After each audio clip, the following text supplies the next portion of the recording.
Para tanto, eu gostaria que todos nós apreciássemos juntos nessa noite a mensagem cujo título é O Caminho Mais Excelente. E nós vamos ler o texto que se encontra no Evangelho de Lucas, capítulo 10. Nós vamos ler do versículo 25 ao 37, a conhecidíssima parábola do bom samaritano. Então se levantou certo doutor da lei, que para colocá-lo à prova, disse: Mestre, que devo fazer para ter a vida eterna? Jesus lhe perguntou: O que está escrito na lei? Como lês? Ele lhe respondeu: Amarás o Senhor teu Deus de todo o coração, de toda a alma, com todas as forças e com todo o entendimento, e o próximo como a ti mesmo. Disse-lhe Jesus: Respondeste bem, faze isso e viverás. Ele, porém, querendo justificar-se, perguntou a Jesus: E quem é o próximo? E Jesus lhe respondeu: Um homem descia de Jerusalém para Jericó e caiu na mão de assaltantes que o roubaram, e depois de espancá-lo foram embora, deixando-o quase morto. Por acaso um sacerdote descia pelo mesmo caminho e, vendo, passou longe. De igual modo também um levita chegou àquele lugar, e quando o viu, passou longe. Mas um samaritano, que ia de viagem, aproximou-se, e vendo-o, encheu-se de compaixão. E chegou perto dele, enfaixou suas feridas, aplicando-lhes azeite e vinho, e pondo-o sobre a sua própria montaria, levou-o para uma hospedaria e cuidou dele. No dia seguinte pegou 2 denários, entregou-os ao hospedeiro e disse: Cuida dele, quando voltar te pagarei tudo o que gastares a mais. Qual desses 3 te parece ter sido próximo do que caiu na mão dos assaltantes? O doutor da lei respondeu: Aquele que teve misericórdia dele. Então Jesus lhe disse: Vai e faz o mesmo. Gostaria de convidá-los a uma oração nesse momento. Nosso Deus, obrigado por esta oportunidade. Que o Senhor é bom. E que o Senhor cuida de nós. E que o Senhor encaminha as nossas vidas. E nós estamos debaixo do teu cuidado. Obrigado pela oportunidade que esses queridos irmãos que se formam nessa noite têm de assumir esse compromisso sublime diante do Senhor, diante dos homens, cujas testemunhas estão aqui, mas a maior é o Senhor. Que o Senhor nos abençoe e que o Senhor fale conosco nesta noite para entendermos este caminho mais excelente. Em Jesus, nosso Senhor e Salvador, oramos. Amém. Ímpar é este momento, meus queridos, para todos nós, especialmente para vocês, queridos formados, né? Não são mais formados. Aqui vemos concretizada a etapa importante de um caminho iniciado há muito tempo, antes mesmo desta preparação teológica que ora é laureada nesta cerimônia solene. O texto que meditaremos nesta noite, a parábola do bom samaritano, orientará os queridos formados e cada um de nós, espero, sobre a melhor maneira de percorrermos o caminho que o Senhor nos tem preparado. Então atentemos às orientações que se apresentam para o caminho mais excelente. O caminho mais excelente, primeira questão que eu queria colocar, é o que se distancia da apatia. E o que é apatia? É a passividade diante do próximo. É um estado de insensibilidade emocional, não suscetível à comoção ou mesmo interesse pelo outro. Uma indiferença para com a vida do próximo é a própria esterilidade da alma humana.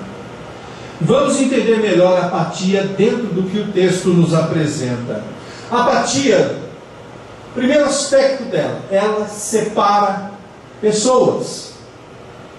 O doutor da lei estava profundamente separado, distanciado de Jesus em suas motivações provocativas. Conhecia a lei e ele demonstra o seu conhecimento ao declamar Deuteronômio capítulo 6, faz um acréscimo ao texto, combina com Levítico 19, 18, porém é conhecimento inócuo para ver em Jesus o Cristo esperado. Ele não vê em Jesus o Cristo esperado. A própria expressão do amor de Deus aos homens pecadores. Completa apatia. Da mesma forma, ilustrada na parábola, Jesus mostra nas figuras do sacerdote e do levita a mesma apatia, porque estão mais envolvidos consigo mesmos e os próprios desdobramentos da sua religiosidade vazia. Realmente a apatia separa pessoas. O que mais podemos pensar a respeito da apatia? Na apatia prevalece o interesse particular. Quem é hospedeiro da apatia vive para si mesmo, para os seus objetivos particulares, para os seus interesses pessoais, mesmo que ocupe posição social, político, religiosa, que lhe dê destaque. Era um doutor da lei, sim.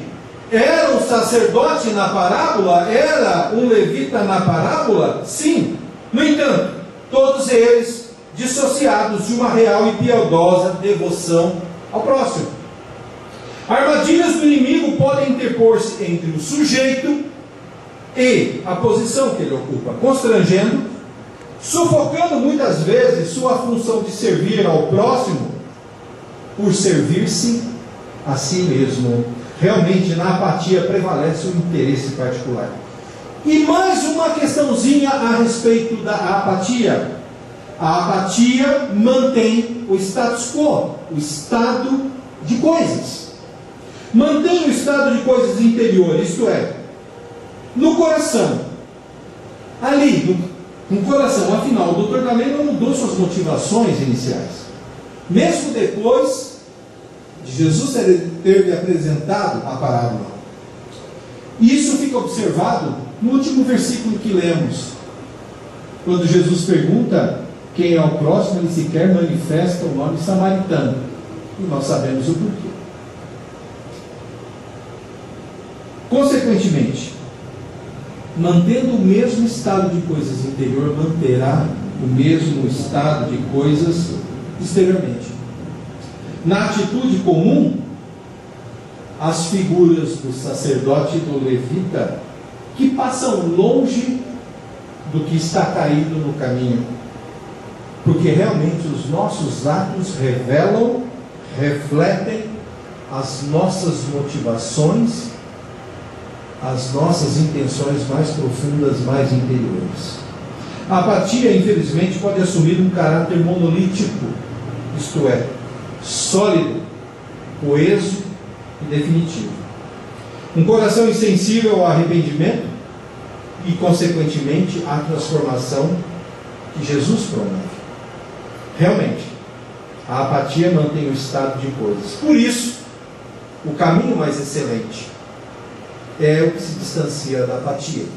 Prestar atenção, irmãozinhos, queridos alunos. Mais um ponto a se considerar. O caminho mais excelente é o que se aproxima com empatia. E o que é a empatia?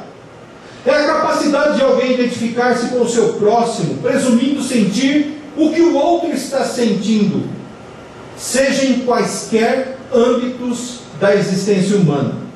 Sem discrições, é penetrar na realidade do outro, pondo-se em seu lugar, compreendendo-o e solidarizando-se com ele. Então vamos entender melhor a empatia aqui no texto. A empatia contrariamente à apatia, ela aproxima pessoas. Um samaritano aproximando-se de um judeu, isso é possível, não apenas na parábola, mas em Cristo, sim. E é o que está subentendido no texto. Jesus não dá a nacionalidade, a etnia do que fora assaltado e espancado, mas subentende-se que era um judeu.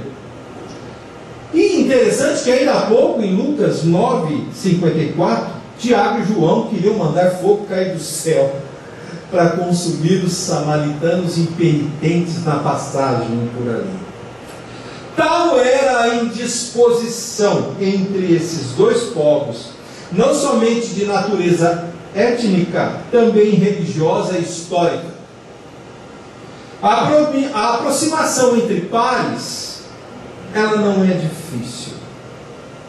Você ser próximo de quem pensa igualzinho a você, de quem tem planos muito parecidos com os seus, não é tarefa difícil. Difícil é a aproximação entre pessoas tão distintas, tão diferentes umas das outras. Porém, sob o mandamento do amor, é assim que deve ser, e não de outro jeito. Quando se vive aquilo em que se crê, mais do que apenas o benefício inicial que se dá entre duas partes que se amam, benéfico também será os que testemunham a aproximação, porque fica o exemplo da superação das diferenças individuais e fica estabelecido um autêntico paradigma de amor. Realmente, a empatia aproxima as pessoas. Mais uma questãozinha sobre a empatia. Na empatia, ao contrário da apatia, prevalece o interesse ao próximo, não do próximo, ao próximo. Poderíamos falar da prevalência do interesse coletivo e não estaríamos errados em falar assim sobre empatia. No entanto, a parábola do bom samaritano, ela estabelece um âmbito empático, que é aquele que está imediatamente próximo de você, a quem devota-se, a quem devemos devotar o amor. A empatia leva-nos a mergulhar no universo do outro, independentemente se ele está caído ou não no caminho. Se bem que é isso que o pecado faz. As pessoas caem, salvas ou não salvas, porque a mesma natureza pecaminosa todos temos. Afinal, a empatia no texto versa sobre universos diametralmente opostos, o do samaritano e o do judeu. Seria o samaritano posteriormente respeitado por aquele judeu moribundo? Já se fez essa pergunta? Independente da reação, é regra amar e orar pelos opostos e pelos oponentes. É regra o outro ser dado em preferência a mim mesmo. É regra ninguém pensar a respeito de si além do que convém. É regra sofrer na face, perder a posse e caminhar mais além. Tudo pelo outro, tudo pelo próximo. E realmente, na empatia, prevalece o interesse ao próximo. E mais uma questão sobre a empatia. A empatia transforma o estado de coisas. Ela promove mudanças no status quo. É a beleza da vida que está na transformação. Afinal, Jesus transforma. Nós vemos aí as camisas amarelas escrito em verde. O que Jesus transforma? Jesus transforma relações conturbadas. Jesus transforma vidas machucadas, destruídas à beira da morte. Jesus transforma o caráter vicioso e doentio. Jesus transforma o caráter obstinado e prepotente. O exemplo maior de empatia que o doutor da lei não enxergou era a própria presença de Jesus, diante de quem este doutor se levanta para questionar infundadamente. Jesus o amou, ensinando-o a amar na observância dos mandamentos que ele tão habilmente recitou. A empatia de Jesus em amá-lo, mesmo sabendo não ser correspondido. Assim, eleva-se em exemplo de amor incondicional a figura do samaritano, e há os interpretadores ao longo da história que comparam o samaritano a Jesus. Samaritano, a figura mais provocativa que os próprios questionamentos do doutor da lei, uma vez que o fundamento da redenção não é a justiça, é o amor. Afinal, a obra da redenção habilita-nos em Cristo pelo Espírito Santo a amar o Pai e a próxima. Realmente, a empatia transforma o estado de coisas. Por isso, o caminho mais excelente é o que se aproxima da empatia. E mais um último e terceiro ponto eu gostaria de enfocar aqui. O caminho mais excelente é aquele que se distancia da apatia, é aquele que se aproxima com a empatia. E aqui, para a nossa observação nesse momento, é o que se move em amor. Porque a empatia é movimento de amor. Percebam que o texto todo é dinâmico. É por isso que é caminho. É por isso que é movimento. É por isso que é distanciar-se, aproximar-se e mover-se. O movimento descrito pelo samaritano, ao que jazia no caminho, inicia-se em percebê-lo em suas necessidades e em aproximar-se dele. Há o interesse de participar daquela difícil realidade, cooperar para a sua transformação. Nota-se que o movimento é objetivo, não subjetivo. Problema presente na nossa sociedade, muito subjetiva, pouco objetivo.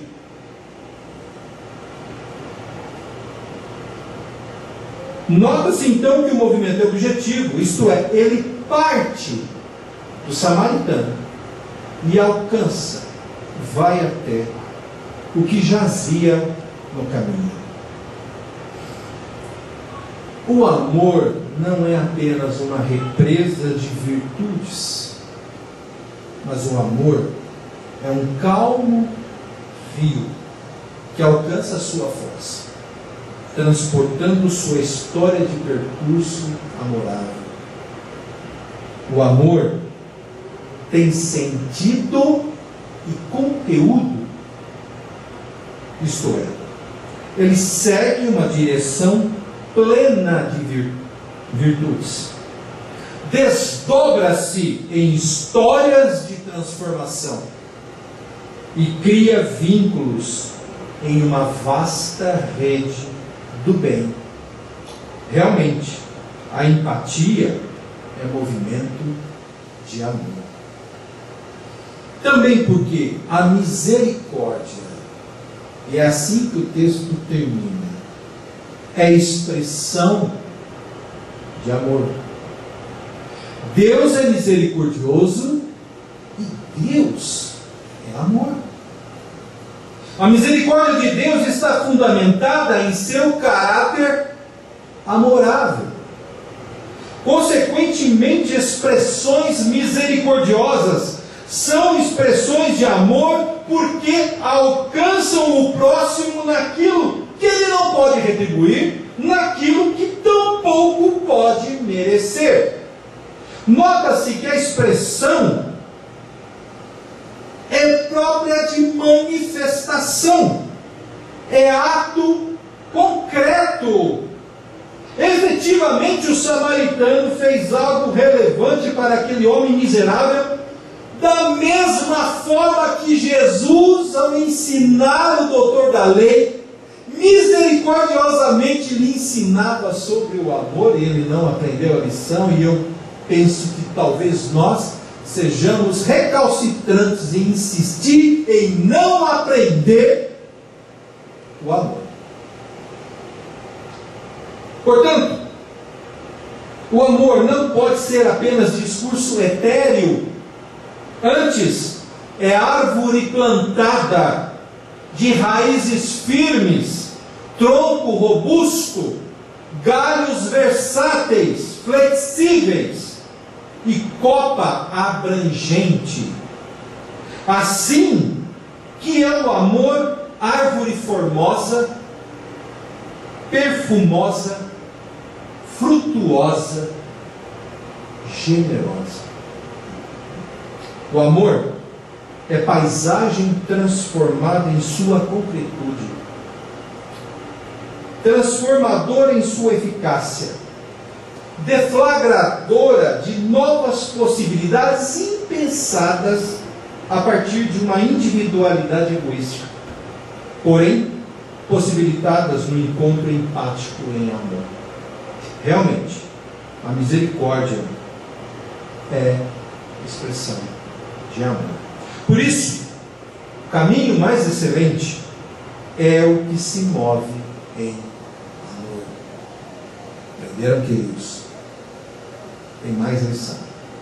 Concluindo, na realidade, meus queridos formados, o caminho que está posto a partir de agora diante de vocês, na realidade, é o que sempre esteve.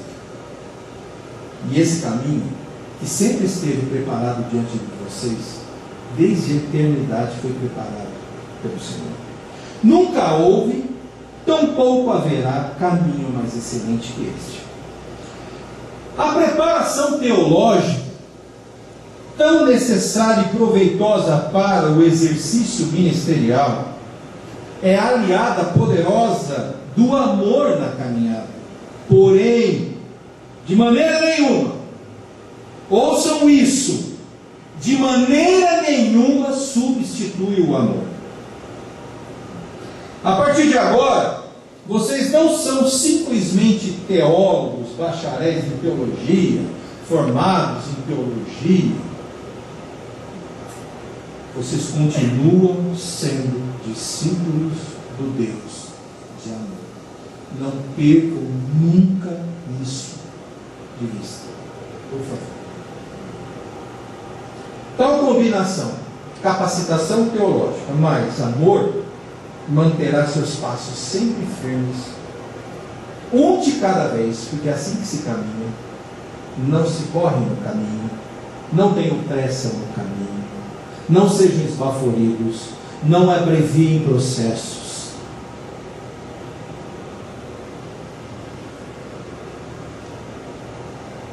Deus mesmo manterá seus passos sempre firmes, um de cada vez, na jornada do mais excelente caminho. Termino não com as minhas palavras, não seria justo. Terminarei com a palavra de Deus, só que agora pela pena do apóstolo Paulo. E agora vos mostrarei um caminho mais excelente. Mesmo que eu falasse as línguas dos homens e dos anjos, mas não tivesse amor, seria como metal que soa ou como prata que retina. E mesmo que eu tivesse o dom da profecia e conhecesse todos os mistérios, e tivesse todo o conhecimento, e mesmo que tivesse fé suficiente para mover montanhas, mas não tivesse amor, eu nada seria. E mesmo que eu distribuísse todos os meus bens para o sustento dos pobres, e desse meu corpo para ser queimado, mas não tivesse amor, nada disso me traria benefício algum. O amor é paciente. O amor é benigno. Não é invejoso. Não se vangloria. Não se orgulha. Não se porta com decência. Não busca os próprios interesses. Não se enfurece. Não guarda ressentimento do mal. Não se alegra com a injustiça, mas congratula-se com a verdade. Tudo sofre, tudo crê, tudo espera, tudo suporta. O amor jamais é vencido. Mas havendo profecias, serão extintas. Havendo línguas, silenciarão. Havendo conhecimento, desaparecerá. Porque parcialmente conhecemos e parcialmente profetizamos. Mas quando vier o que é perfeito, o que é completo, então o que é parcial será extinto. Quando eu era criança, falava como criança, pensava como criança, raciocinava como criança, mas assim que cheguei à idade adulta, acabei com as coisas de criança. Porque agora vemos como por um espelho, de modo obscuro, mas depois veremos face a face. Agora conheço em parte, mas depois conhecerei plenamente, assim como também sou plenamente conhecido. Portanto, agora permanecem estes três: a fé, a esperança e o amor. Mas o maior deles é o amor.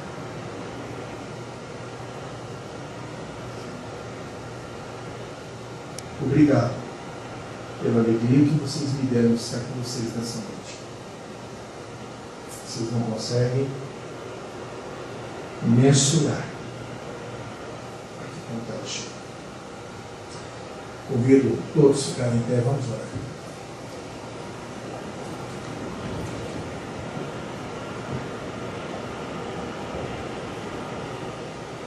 Senhor meu Deus, noite memorável por tua honra e por tua glória. Uma noite que esses irmãos que aprendi a amar no caminho, em que o Senhor mesmo construiu um relacionamento profundamente empático e de amor, hoje assumem o compromisso de permanecerem nesse mesmo caminho excelente em amor, agora capacitados, municiados, habilitados por todo o conhecimento auferido ao longo deste tempo em que ficaram nesta sementeira, neste seminário. O Senhor os esteve preparando de uma maneira mais efetiva para que continuem nesse mesmo e excelente caminho em que foram colocados pelo Senhor mesmo. Ó Deus, abençoa-os, ajuda-os quando as coisas ficarem difíceis. Que a tua santa presença seja a única suficiência deles. Que a alegria da salvação seja o alimento deles. E que as motivações do teu Santo Espírito em seus corações sejam o combustível desta caminhada. Que ela não seja afoita, que ela não seja abreviativa, mas que ela seja no tempo do Senhor. Que eles sejam sensíveis ao Senhor em amor, sejam sensíveis ao próximo em amor. Abençoa a vida desses queridos irmãos, dos quais eu lhe dou graças, ó Pai, de ter participado de uma fração dessa história linda que o Senhor está construindo na vida deles. Obrigado pelo nosso seminário, porque é ferramenta eficaz nas tuas mãos para a preparação de todo bom e boa obreiro e obreira da tua cidade. Em nome de Jesus nós oramos.